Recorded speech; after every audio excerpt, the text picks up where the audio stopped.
Good morning, students. I hope that each and everyone healthy, happy, and fine at your home.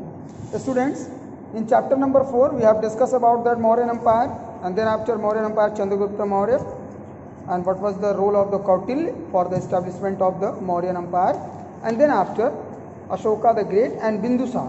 These all are discussed, and through the video, we have also sent about that what was the nature of the government and state under the Mauryas. Then after we have discussed about the division of empire into 4 provinces, a welfare state. What was the main aim of the state? To maintain the welfare for the common people. This is also discussed. And after that, economy. Economy, can you see here? What was the economy and which was the commercial activities going on during the time of the Mauryan Empire? This is also discussed through the video. And after that, judicial administration. The king was the head of the judicial administration. And after that, army organizations, total number of soldiers, foot soldiers, and then after the how many elephant soldiers are always ready for the fight against the enemy. 6 committees and group of the members, 5 each of the members. These all are discussed. After that, we have told to all of you that please be carefully read that Ashoka Dhamma or Dharma. There are some points we also dictated through the notes.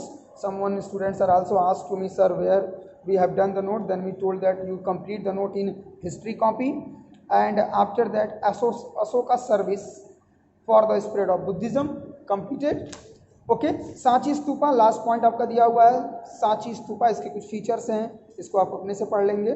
और इसके बाद Mauryan history complete होती है. ये आपका exercise आता है जिसको आप ईमानदारी से अपनी कॉपी में कंप्लीट करेंगे. With loyal please complete the exercises from question number 1 to 16 and after that structured type of the question from question number 1 to 5 in your history copy. Okay, so dear student, now today we will be started your chapter number 5. The name of this chapter is the Sangam Age. Sangam Age. इस chapter का नाम क्या है? Sangam Age. Especially in this chapter we have discussed about the history of Tamil Nadu, Kerala and other parts of South India. मतलब इस संगम age में हम क्या पढ़ेंगे? साउथ इंडिया की हिस्ट्री को पढ़ेंगे और स्पेशली अगर देखें तो तमिलनाडु और केरला की हिस्ट्री के बारे में हम पढ़ेंगे. बेटा जो संगम एज है ना, इसका नाम इसलिए संगम एज रखा गया है क्योंकि चोल, चेर और पांड्या तीनों डायनेस्टी एक दूसरे के अगल बगल थी और इस टाइम में सबसे ज़्यादा लिटरेरी डेवलपमेंट हुआ था, लिटरेचर का डेवलपमेंट हुआ था, साइंस का भी कुछ डेवलपमेंट हुआ था.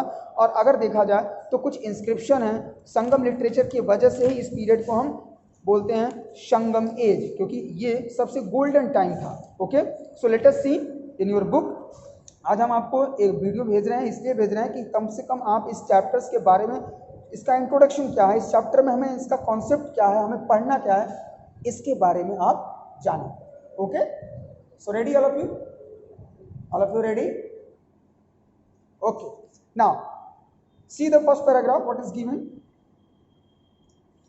Sangam period is the classical period in the history of Tamil Nadu, Kerala and other parts of South India. हमें लगता है इसमें कुछ बताने की जरूरत नहीं है कि जो संगम पीरियड है ये क्लासिकल पीरियड है हिस्ट्री का, जिसमें हम तमिलनाडु, केरला और साउथ इंडिया के बारे में पढ़ेंगे. और इसमें आपने मैप में भी देख सकते हैं Cheras, Pandyas and Cholas. There are 3 important dynasties of the south India during the time of the 3rd century BC. The 3rd century BC CE, it name for the Tamil Sangam or assembly. इसका नाम actually में देखा जाए तो तमिल में जो संगम है इसको हम बोलते हैं असेंबली. क्या बोलते हैं? Assembly.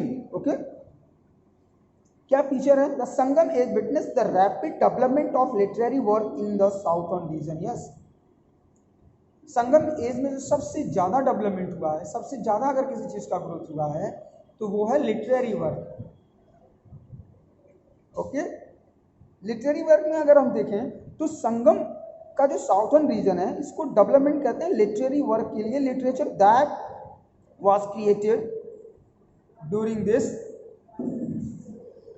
This time came to be known as Sangam literature. इस समय जो भी लिटरेचर आए उनको हम संगम लिटरेचर के नाम से जानते हैं. The great poets, writer etcetera, इस समय तमाम महान poets, writer are specially belong to the Sangam. Of this age have left behind invaluable accounts of brilliant literature that continue to provide valuable information to the historians and scholars. The earliest literary work dates back to 200 BC. चलिए आगे बढ़ते हैं और देखते हैं कि संगम जो literature है, जिसकी वजह से इसको संगम एज कहते हैं, इसमें और क्या क्या चीज़ें इंक्लूड होती हैं. So please, the word Sangam has most likely been derived from the Indo-Aryan word संघा. जो संगम वर्ड है ये इंडो आर्यन हिस्ट्री के वर्ड संघ से लिया गया है, which means an assembly. Assembly number of people, number of group को हम असेंबली कह सकते हैं. This word was usually use for Buddhist and Jain monks. अगर देखा जाए तो संघ जो था, जो इंडो आर्यन के वर्ड से संघ का कॉन्सेप्ट आया है, वो अगर देखें तो जैनिज्म और बुद्धिज्म में स्पेशली मॉन्क्स जो होते थे, जो भिक्षुक होते थे, उनके लिए ये वर्ड यूज किया जाता था. During the Sangam age the three empire that ruled the south India were that Pandyas, Cholas and Cheras.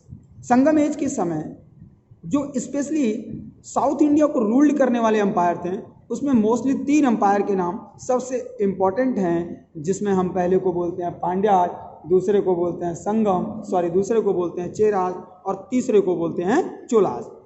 Through there were constant war among the different king for dominions of state and territory.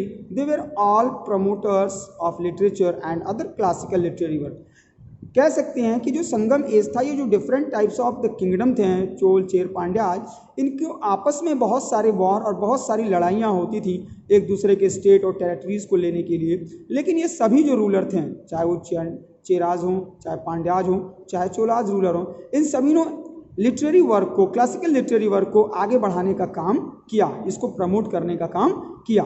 Under their ruler Indian art and literature culture florist. इनके शासनकाल में, Chola, chair, Pandyas के शासनकाल में जो literary work था, जो art का वर्क था, जो कल्चर था, वो काफ़ी हद तक आगे बढ़ा. The early Sangam literature mention the kingdom of Pandyas. जो संगम लिटरेचर का स्टार्टिंग होता है, जो सबसे पहले शुरुआत होती है, वो किस किंगडम से होती है? पांड्याज रूलरों के शासनकाल से स्टार्ट होता है. It's said that the kingdom became insufficient before emerging again during the 6th century. और लास्ट में देखा जाए तो 6th सेंचुरी तक आते आते, इसके पहले तक इसका सिग्निफिकेंस काफ़ी बढ़ चुका था.